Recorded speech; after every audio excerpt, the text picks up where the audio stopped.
쟁점 현안에 대해 뜨겁게 얘기 나눠보는 신개념 토론 맞짱 시간입니다. 오늘의 쟁점은 이것입니다.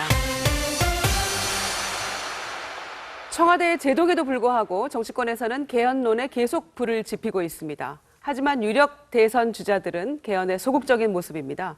오늘은 개헌을 둘러싼 정치권의 속내 집중 분석해 보겠습니다. 자, 지금 개헌론을 야권보다 여권에서 더 불지피고 있는 모양새인데요. 박지원 위원장은 이에 대해서 의심의 목소리를 냈습니다. 듣고 이야기 나눠보겠습니다. 연일 새누리당에서 개헌론을 들고 나옵니다. 청와대는 부인합니다.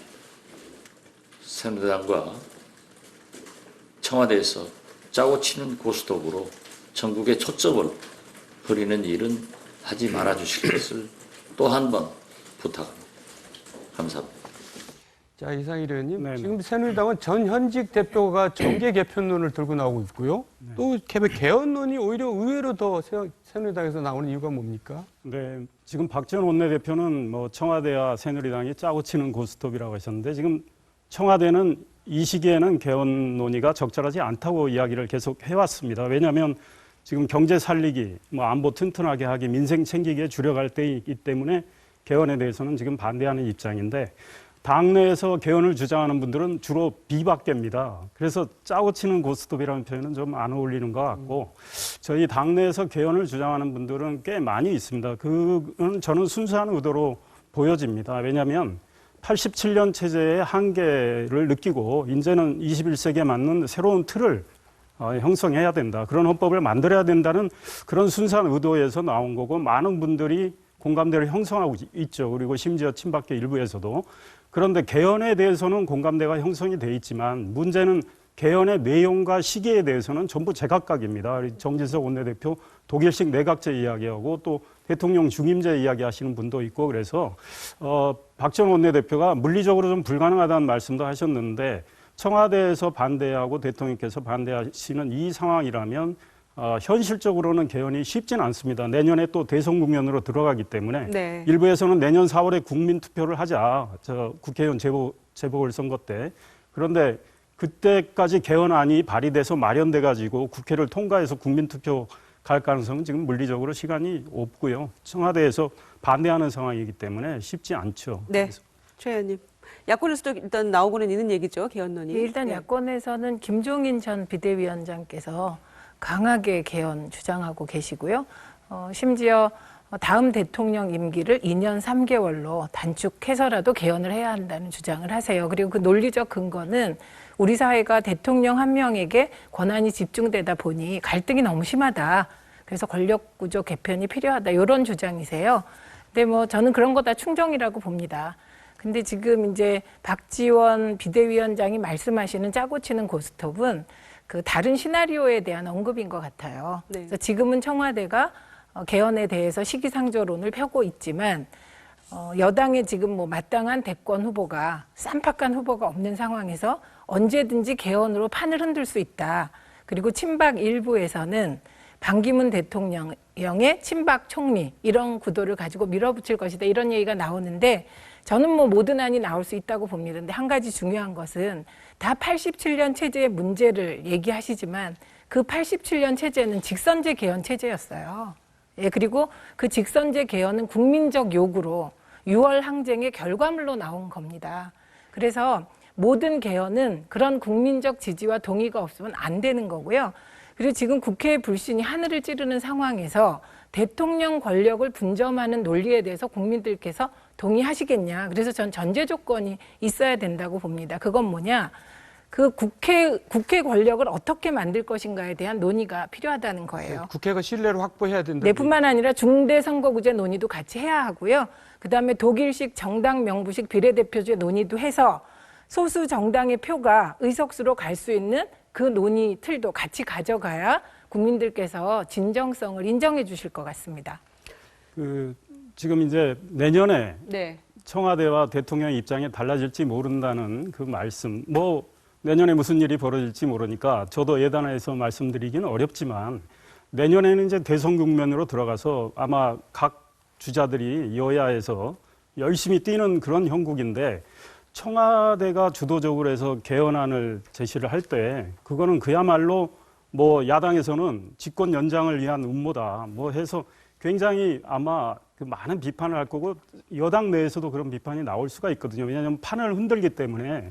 그렇기 때문에 청와대 개헌안 발의는 그렇게 쉽지 않아 보인다 이런 생각이 들고 지금 뭐 우리 최민희 의원님 말씀에 저도 동감하는 측면이 있습니다. 과연 우리 국회의 신뢰 회복 네. 그리고 사실은 우리 이정현 대표 같은 경우는 국민적 공감대가 형성이 돼야 한다는 이런 이야기를 늘 강조하시는데 사실 국민적 공감대를 또 형성하려면 국회 안에서 담론이 어느 정도 형성이 돼야 되는 거거든요. 네. 그런데 우리 200여 명, 지금 190여 명의 여야 의원들이 개헌 필요성에는 동의를 하는데 이분들이 모여서 이제 여러 논의를 한다고 쳤을 때 과연 지고지선한 어떤 개헌안을 만들 수가 있을까에 대한 점에 의문이 생기고 개헌은 꼭 필요하다는 데는 공감대가 있지만 이게 현실화되기까지는 정말 지난한 길이 남아있다 이런 생각이 듭니다. 그래서 내년에 뭐 개헌이 우리 눈앞에 다가온다는 건 저는 좀 회의적으로 보고 있습니다. 네, 최민희 의원님. 네. 방금 말씀하신 이정현 대표는 개헌론에 대해서 상당히 회의적인 것 같기도 하고요. 정진석 원내대표는 또 개헌해야 된다. 적극적입니다. 청와대 반대에도 불구하고. 여당 내 투톱이 이렇게 얘기가 다른데 어떤 연유입니까, 이거는? 그건 두 분의 정치적 입지가 다른 데서 오는 거라고 봅니다. 그러니까 지금 이상일 의원님과 저는 뭐 개헌론을 너무 정략적인 거로 몰아붙이지 않기 위해서 굉장히 노력을 하는 쪽이거든요. 네. 왜냐하면 그런 식으로 너무 몰아붙이면 개헌론이 필요한데 이게 이제 논의가 엉뚱하게 갈 수 있기 때문이에요. 그런데 그럼에도 불구하고 지금 이제 여당 내에서 개헌에 가장 적극적인 분이 김무성 대표거든요. 그 김무성 대표는 이제 어떻게 해서든지 차기 대권 후보가 되기 위해서 일단 여당 내에서 노력을 하셔야 되는 분이고 그리고 권력구조 개편이 굉장히 이해관계에 직결되는 분이잖아요. 그래서 이제 개헌 논의에 적극적이시죠. 그런데 이정현 대표는 아무래도 이제 지금 현 대표고 친박 핵심이시잖아요. 그리고 청와대하고도 굉장히 밀접하시다 보니 지금 개헌론을 짚으면 이게 박근혜 대통령의 레임덕이 빨라질 수 있기 때문에 사실은 정권 말기에 제일 두려운 게 레임덕이거든요. 그 레임덕이 얼마나 빨리 오느냐, 얼마나 심하게 오느냐, 그에 따라서 이제 대통령의 운신의 폭이 엄청 좁아지는 거기 때문에 이정환 대표는 지금 반대하실 수밖에 없다고 생각합니다. 예, 청와대 우리 여권뿐 아니고요. 네. 지금 이제 야권에도 보면 지금 김종인 전 대표나 그다음에 뭐 박원순 서울시장, 안희정 충남지사, 김부겸 의원 등 이런 분들은 개헌에 굉장히 적극적이에요. 그리고 분권형으로 가자는 이야기를 하시고 계시고 네.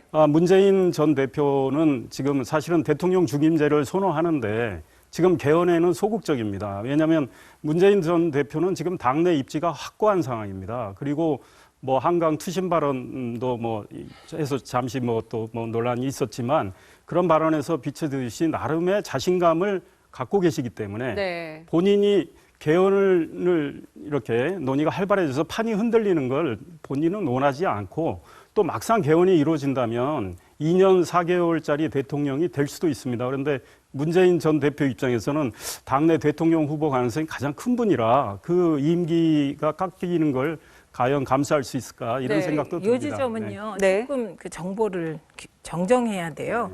박원순 시장이 지방 분권형 뭐 개헌을 제안했지만 이분도 역시 4년제 중임 개헌이 맞다고 주장을 하고 있고요. 네. 예, 그리고 안희정 지사 같은 경우는 2032년에 개헌해야 된다. 이걸 주장하고 계세요. 그리고 이제 안희정 지사가 얘기하는 거는 모원의 원칙은 주권 재민이어야 한다. 그래서 국민을 위한 개헌이어야지 그 정치인들의 권력 나눠먹기가 돼서는 안 된다. 이런 얘기고요. 그리고 저는 사실은 개헌이든 권력 분점에 관해서 이미 이걸 제안한 대통령이 계셨어요. 2005년에 노무현 대통령께서 제안을 하셨습니다. 중대선거구제를 받아들인다면 총리 지명권과 내각 구성권을 한나라당에 주겠다. 그렇게 제안을 했었고요. 그것도 사실은 같은 고민의 결과였거든요. 근데 이제 그때 아시다시피 박근혜 대통령께서 대표 시절에 참 나쁜 대통령 그래갖고 그냥 그 한마디로 논의조차 되지 않은 경험이 있어요. 그래서 지금 권력구조 개편, 국회 권력구조를 어떻게 만들 것인가. 그래서 이게 행정권력뿐만 아니라 국회 네. 권력을 어떻게 구성해야 가장 국민의 뜻을 반영하느냐. 이게 논의가 투트랙으로 진행될 필요는 있다고 생각이 듭니다. 같습니다. 네, 그래 것 같습니다. 두 분 말씀 여기까지 듣겠습니다. 네, 고맙습니다.